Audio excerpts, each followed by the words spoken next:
Islam fam, it's Friday, April 17th. Just gonna update you on what occurred on the week of April 7th. Actually, a few things happened over that course of the week, and I'm gonna get into some of the extra stuff after, but I'm just going to get into the details of what basically occurred. And one of the things I want to touch on before I move on is everything I tell you that occurred, remember, has nothing to do with it, with the original reason why we're in kangaroo court. So take heed to what the tactic that de facto is trying to do. They've actually come to a point where they just become agent provocateurs. Really, they have no standing, and they know it and I know it, and now it's all about trying to get emotional. And I'll tell you about what they did. So on Tuesday the 7th, we're supposed to continue from the last time we were in court, kangaroo court in November. So this was the first time we were in court. It was myself, my sister, and two supporters. So there was 4 of us all together. So went straight to the courtroom. This is my first time, like I said, in the courtroom since what happened in December 14th, 2014, when I seen peace officer, but we don't want to use the word peace officer anymore. They're just mercenaries at this point. Mercenary Lambie, when I seen him at Playground Paradise when I was with my son, and he was harassing me and stalking me. This is my first time actually seeing him. So he was on the stand the last time we were in court in November. So as soon as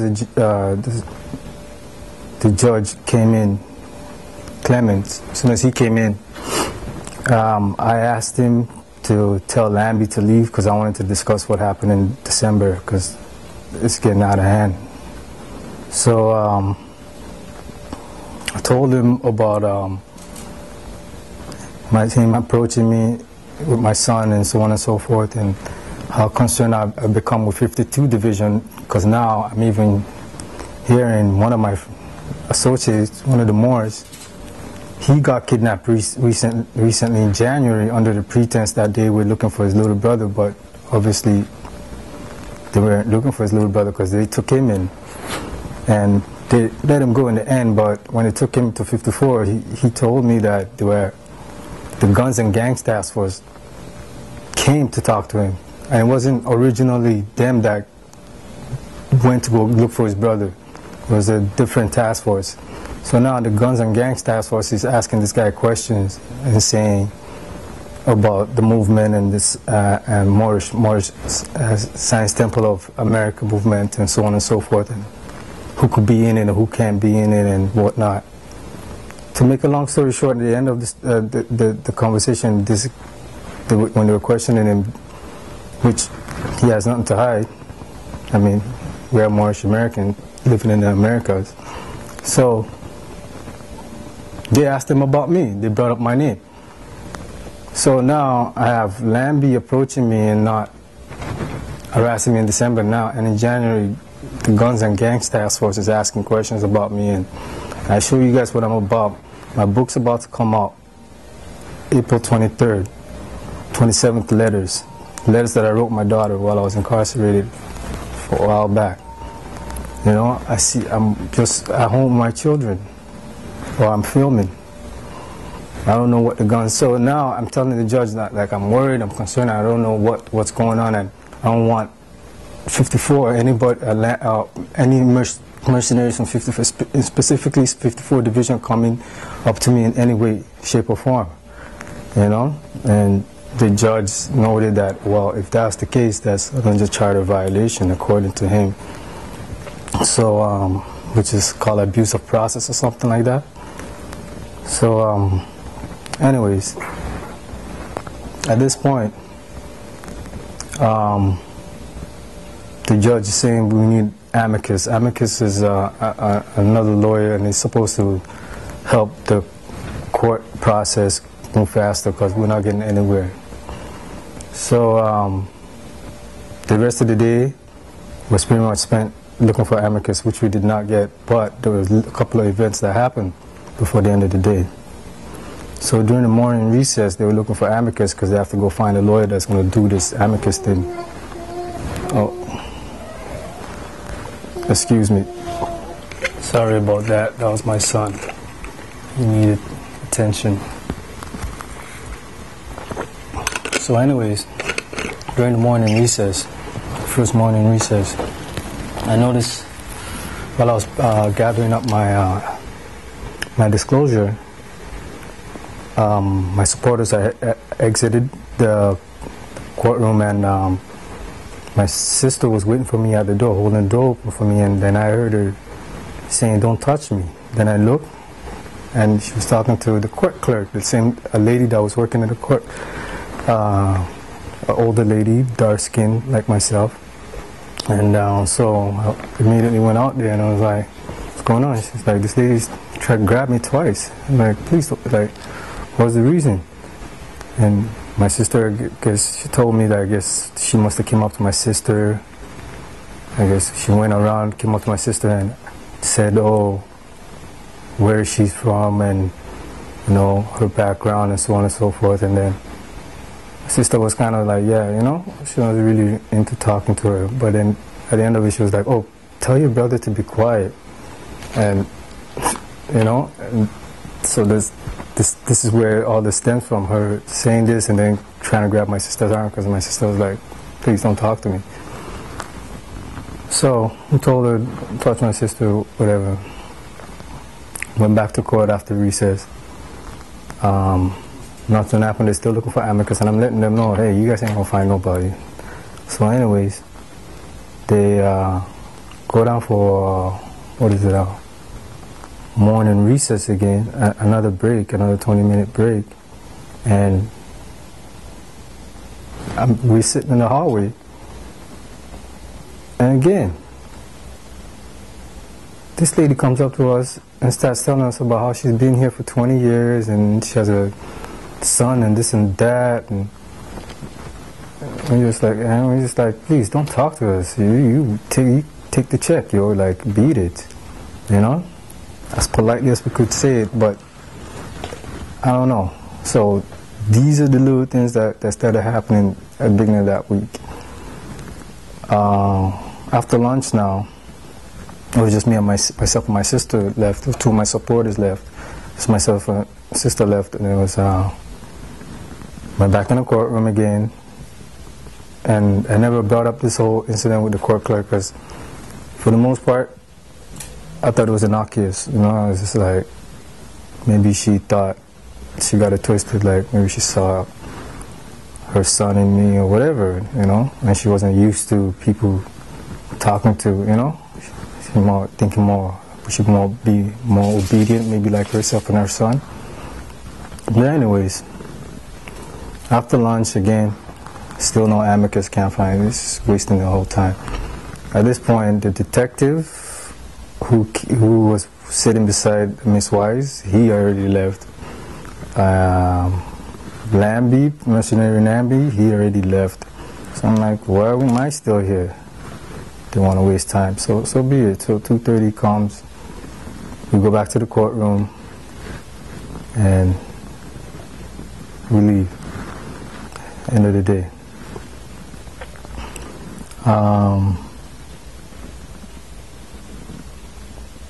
Nothing of significant happened after that. So now, Wednesday, April 8th, I arrived in court with it was just myself and my sister that day, and I had my staff with me. You know, the same staff you've probably seen in my other videos. That staff is actually a family heirloom, you know, but that's another story. So went straight to the courtroom. amicus was not present. I can't remember his name.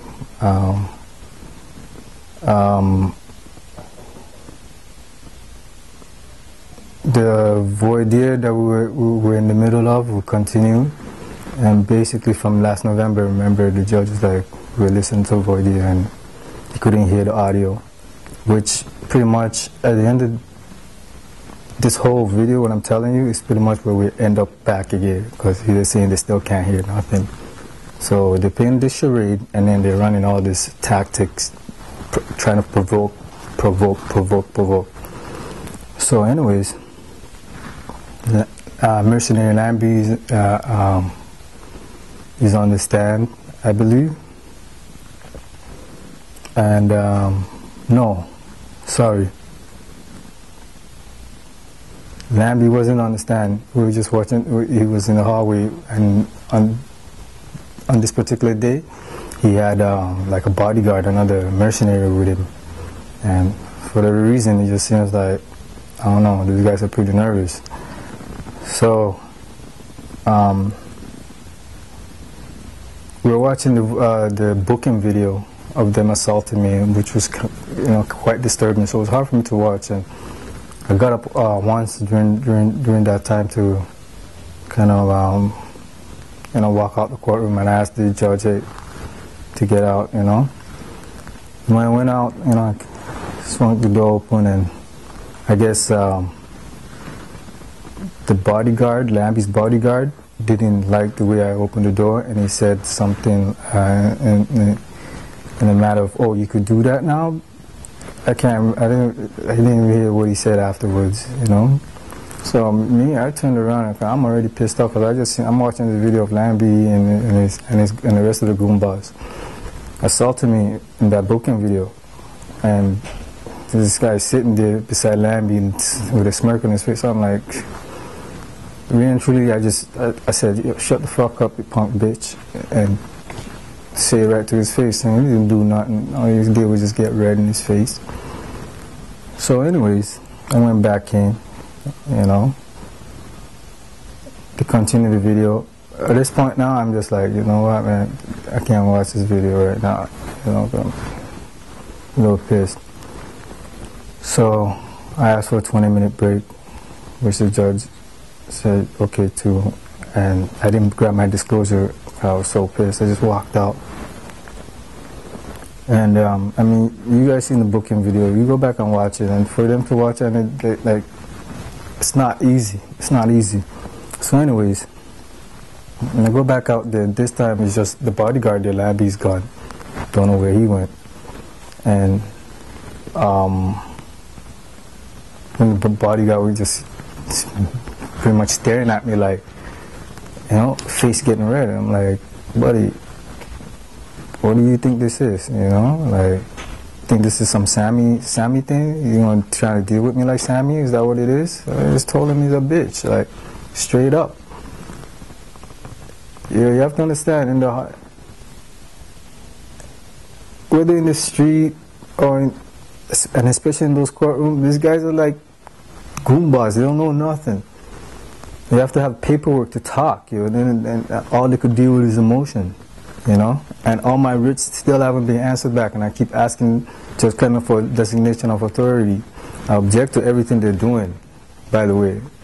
So throughout from the day I got there on Tuesday, I object to whatever they're doing, you know. While they were looking for amicus, you know, but on the color of law, we know they'll still do what they want to do, you know. So this guy is just, you know, I told him, you know, like. So at this point, I guess the court officer, who was a lower level mercenary, he was, I guess he was kind of disturbed. I don't know. So he's like, oh, you're causing a disturbance, you're going to have to leave the premises. So I'm like, you know what, I need to go, okay, cool. Let me go grab my stuff. And as I'm going in, this guy's grabbing me. Some dark-skinned guy, another dark-skinned person, you know? And there was another court officer there who was pretty much there the whole time when all this was going on, but he did not say nothing. He's European, matter of fact, he's Italian. And he's been in court pretty much every time I was in court, so he knows what's going on, what I'm standing on, and I have conversations with him, and he knows He understands that this is not a personal thing. But this court officer seemed quite upset about something, you know. Just like the court clerk, you know, they were upset. I find that when you standing on a square, some people who look like you tend to, you get a real odd reaction out of them. And Noble Drew Ali said it, you know, people that look like you will try to put you back in slavery. So this dark-skinned person, let's call him Liver Lips. That's to make it easy. So Liver Lips, oh, my baby, excuse me. So let's call him Liver Lips. So Liver Lips, as I'm trying to go back in, basically put his arm around me and was trying to push me. I'm like, what are you doing, bro? Like, I'm trying to go grab my disclosure. So at this point, my sister just ran into the courtroom, the kangaroo courtroom, and grabbed my disclosure. So, I mean, amicus lawyer, the detective, and Miss Wise, the Crown, was still in there. And I think the European court officer was in there too. So my sister grabbed the stuff now. So I went the hallway, put myself together. And as I put myself together, I'm looking around, I'm like, you know what, I want to leave. You know? I'm not going to wait to come back for break. I want to leave for the day. I go back to the courtroom, and the courtroom was locked. I knock on the glass window, and in there was that Liver Lips, the court officer, and amicus, the Crown, and this detective. And they just looked at me when I knocked, because I just wanted to get the Crown's or amicus attention and tell them, hey, I'm not coming back. I felt something was really wrong at this point. I wanted to leave because I felt something was wrong. So they didn't respond as I'm knocked on the window. So I'm like, okay, since I'm documenting everything I'm doing, and you guys are public servants, and the court's not in session, the judge's not in the courtroom or anything like that. So I took out my device and recorded these guys. As soon as they seen that, Liver Lips ran straight to the door, comes up to me, oh, yo, give me that, I'm gonna take that from you. I'm like, this is my personal device, you're not taking nothing. This is in between the double doors, so there's a little walkway before you go into the courtroom. So I guess my sister must have heard this commotion, and she came, and as she came, because this guy's trying to grab the stuff from me and he's pushing me against the wall. I'm like, and I have my staff in my hand, you know, and I passed the phone to my sister as she was walking in, but she never got a hold of it because this guy, as soon as he see me throw the phone, he turned around and started choking my sister. He went straight to my sister, and that's when I went straight at him, because that's a straight violation. Straight violation. Liver Lips, you crossed the line. Like, none of the other, like, nobody else is doing this. It's all paperwork. That's how we counteract in this. That's why we're here. If you don't know that, you know? You heard? That's what my little man's saying. You know what I mean? So you crossed the line, fam. So this whole commotion, and keep in mind, the bodyguard, Lammy's bodyguard, who's been red in the face, he jumps at this opportunity now too. Before I know it, these guys are having me on the ground, stomping on my head, my wrist. Liver Lips is choking me like, yo, this is something he does, like go Meshi style, like, nah. I'm looking at this guy like, yo, you really trying to choke me, B? Like what? For your what, $15, $20 an hour? You're violating universal orders, divine orders? You're not even on the other mercenaries level where they're making 100 G's. You could barely afford the panzerotti that you eat. So, alright. At this point, they have me face down. As I'm going down, I'm trying to... The only thing I could get a hold of was this guy's shirt, and it ripped. Like, yo, that's when I seen the man's trying to choke. I'm like, oh God, I'm like, it was real funny to me, tell you the truth, because I'm like, this is what you guys are trying now? This is where you're at? This is the level you're stooping to? From Tuesday, trying to provoke with the court clerk, grabbing my sister's hand and all that.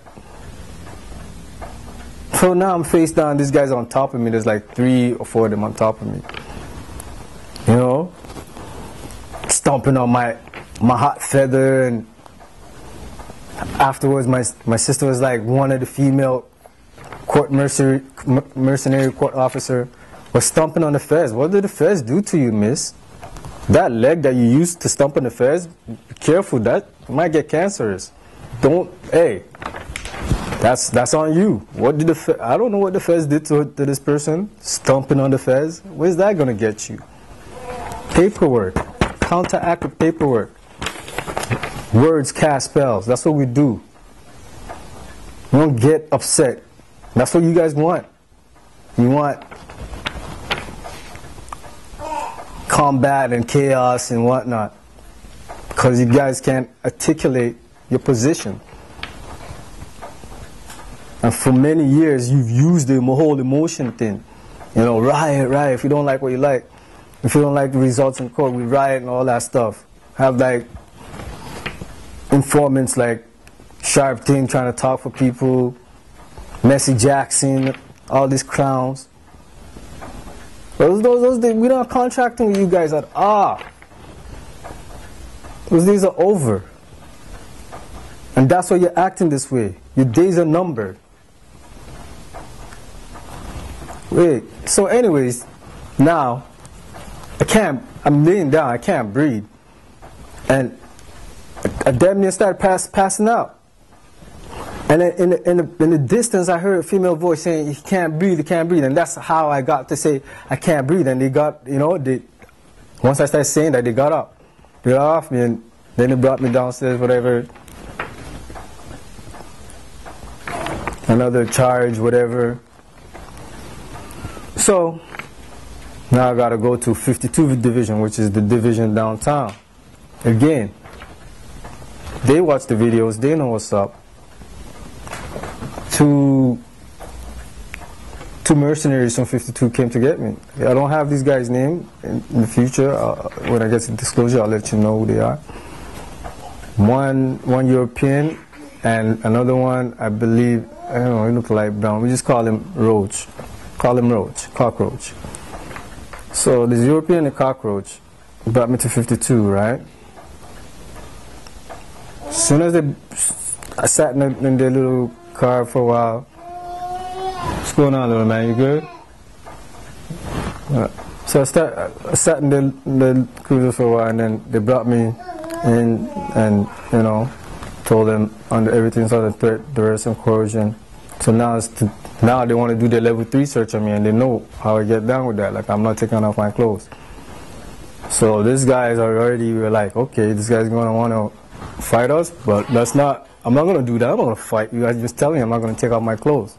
It's all paperwork. Everything is paperwork that I do. Casting spells. You know what I mean? In the beginning was the Word, and the Word is God. So remember that. So anyways,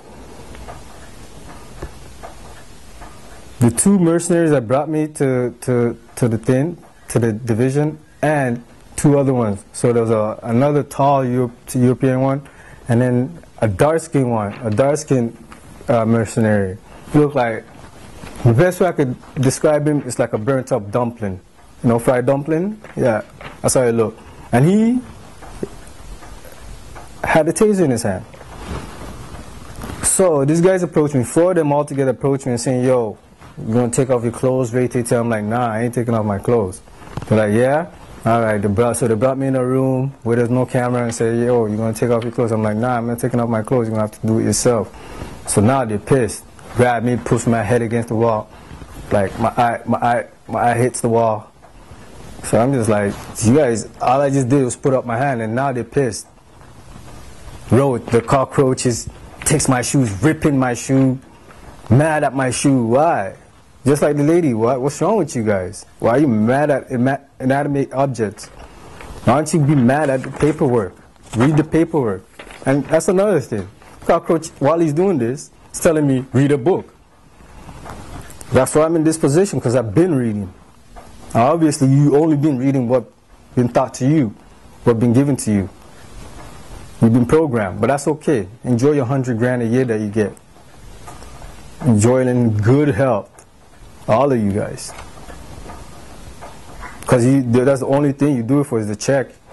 You guys know the BS. When the same night when I was getting fingerprinted later on, one of the mercenaries, like, they hate the monarchy. They couldn't understand why and these are the conversations that I have with these guys. And I'm like, why is Regina? Like, exactly, this is the whole point. Why is Regina on paperwork? Ain't nobody got answers for that. But you want to get emotional. So these guys come with their taser gun, going hard, mad, taking out my clothes because I ain't doing it for them. You know? Afterward, I told the staff sergeant what happened. Like, yo, this guy assaulted me. You know?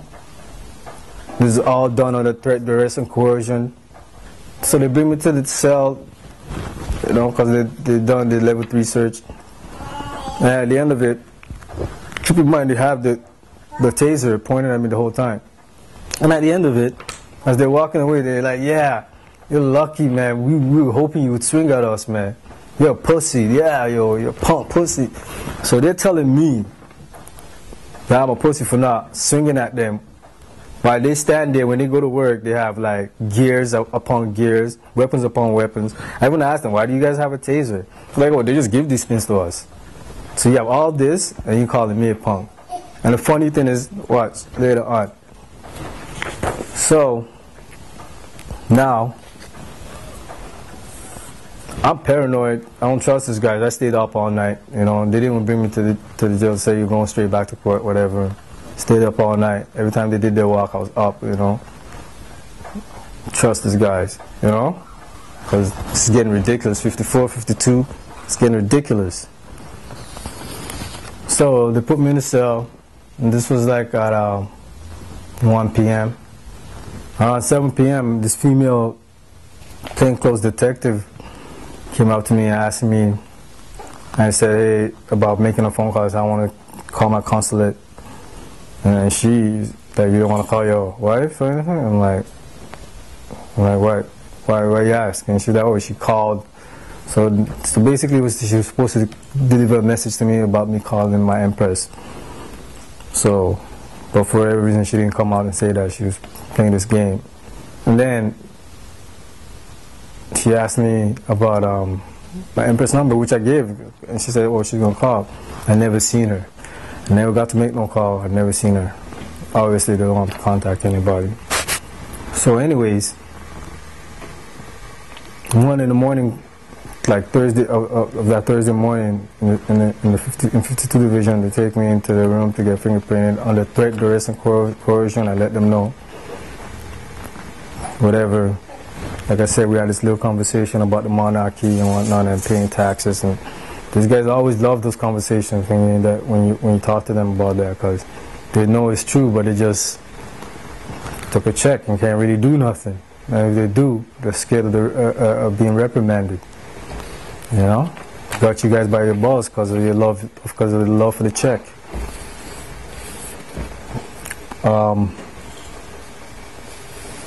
So Thursday morning, I was brought back to college court.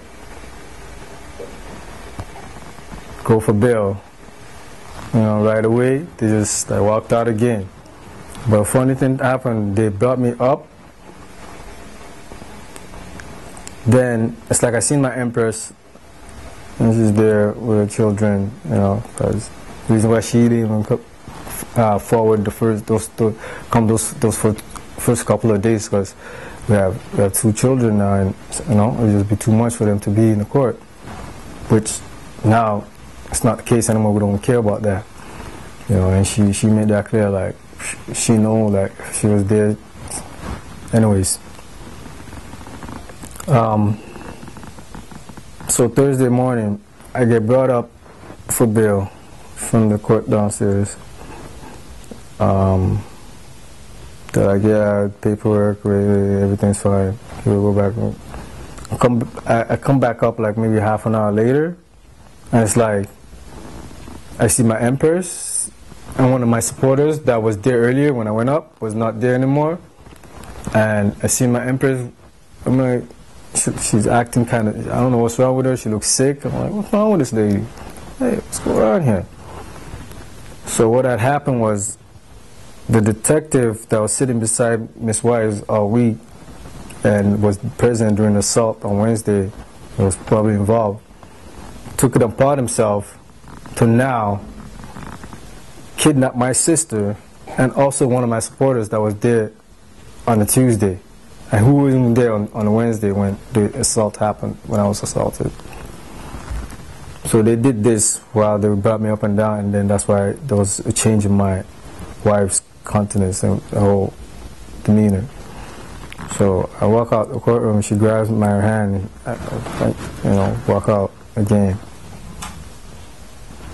Grabs my hand and says, oh, took your sister, rated tape. And this guy still want me to continue with the trial that's going on as we speak that same day.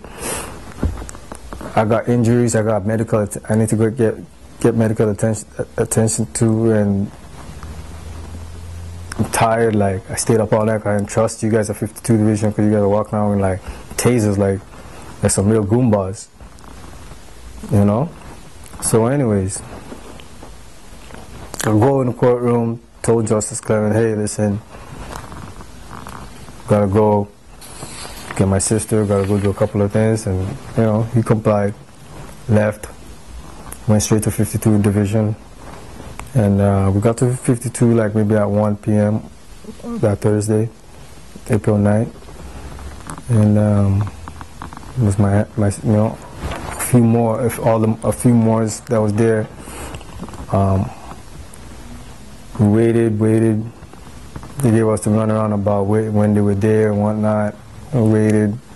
Eventually, they let one of my supporters out, and then my sister was still, there. And keep in mind, my sister, no record, nothing, like, trust me, all right? Oh, by the way, they confiscated my phone and my staff. They're saying I use my staff as a weapon. Interesting. I wonder what kind of injuries you could sustain if I'm in the, no, you know what, forget it. No, I don't want to get into the details right now. So anyways, they confiscated my phone and my staff. Yeah, I eat that thing for sure. So while we're waiting, my youngest obviously is a little irritated when it's tired, long day, and a female mercenary who was in the lobby comes up to my wife again, provoking. Oh, you gotta go next door and take the baby next door. I think that's best for your baby. Take the baby to Tim Hortons, and that's probably the best place for. My Empress is like, what? You want me to leave a public building? And then that's when I kind of intervened. I was like, hey, listen, she left. It was just crazy. Like, peace officer left because she had no right to say that to us. So these are the things they'll say, like right there in their own lobby, they'll try to violate your right. You know what I mean? Like, tell you all kind of stuff. Those days are over. You guys can't tell us nothing. We'll tell you what time it is. We are the government. Believe me when I tell you. We are the government, not you. You guys take checks. You're hired servants, hired mercenaries. There's no justice in what you do. And there's no peaceful approach to what you do. And you know this, just by your get-up. You don't see the Pope walking around with an AK-47. Even though we know it's probably close by, but that's besides the point. And exactly what I'm talking about. But anyways, 8:30 now, finally, my sister comes out, happy to see her, braced. She's good. You know, it's all new to her. And now I think that they violated, you know, like right now during this whole, remember, this is all stemming from a traffic stop. Now they're turning into all this so-called criminal charge, and that's what they do. They'll try to turn those traffic things into criminal stuff, you know. But anyways, that's another violation, which was the level 3 search that he gave my sister. You guys know you violated on that one so much that paperwork galore. Anyways, Friday, I couldn't really sleep on Thursday night because of my injuries, because by the time I got home it was like 9, 10, and couldn't really go to ER, or clinic was closed, so I had to get back to court.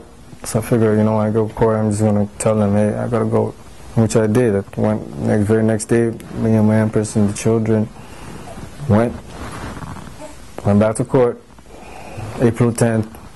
Again, this is starting from Tuesday, and now they're still playing this video of the booking video. And would you believe at the end of the day, because that day, Friday, April 10th, that day, we ended at 1. No, we ended at 12:15. I had to leave because I had to go get medical attention. So that morning, watching the same video, and this time, by the way, Friday morning, these guys had like 6 court officers in the court, 2 mercenary peace officers in the hallway, and who knows who else, because it's a court. This is a court, a cop court, you know. So resources upon resources stemming from a traffic stop. So, like, look at my life. Like, when I was not in my right state and living as the world, I never got this type of attention from you guys. Never. I'm at home, family man, and you guys are freaking pissed, guns against it, which proves everything I'm telling people, which proves everything I'm standing on. And you guys are messing up by just acting the way you act, and I'm thankful. Keep acting the way you act, because there's only so much you could do within that realm, and you know this. On a metaphysical level, all the people that I've come in contact with throughout this issue here, from Lambie to the last time I was in court, anybody, trust me, the paperwork, the spell I'm going to cast on you guys, trust me. Me stomping on the fez, putting your hands on my family, everything you used will be your own, will lead to your own. Believe it when I tell you. We don't get mad or riot or none of that protest. That's nonsense. That's slave nonsense. We take it to the ethers metaphysically, and we cast spells.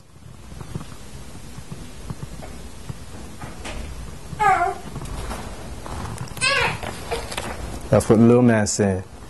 So Friday, nothing happened, and at the end of the day, the judge's like, oh, we need transcript of the same video that he said he couldn't hear from November. Now he needs transcript, so we're still at the same place, and all this stuff has happened. Got a new charge, got myself, my sister, and one of my supporters, all 3 of us got a new, which is fine, and this one's going to be at Old City Hall. I put the dates, if you want to forward to those dates, it's going to be there. My next court date, kangaroo court date for this ongoing nonsense, that's June, you know.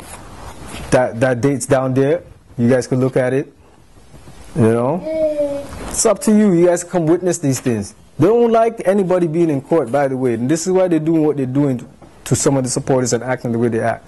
They don't even like their own people in court when I'm in court, because of what I'm doing and what I'm standing on. Just remember that. My little man is getting irritated, and I'm done with this thing. You guys get more info. You know my email. To the mercenaries that are involved with all this nonsense, you already know. It's in the ethers. Believe me when I tell you, and you have nothing to stand on. My little man is getting upset. He needs some attention. And I'll keep you guys posted with what's going on. And I want to thank all the people that have been supporting me, and to see my sister jump in and try to help me, because it's only right, because that's what basically charged her for, trying to pull the guard off of me when he was trying to choke me. I thank you, because other people these days, all they will do is just watch. And I thank you for not suffering from the bystander effect. The same thing with my other supporter, for not suffering from the bystander effect. Some people will just videotape. Anyways, Islam.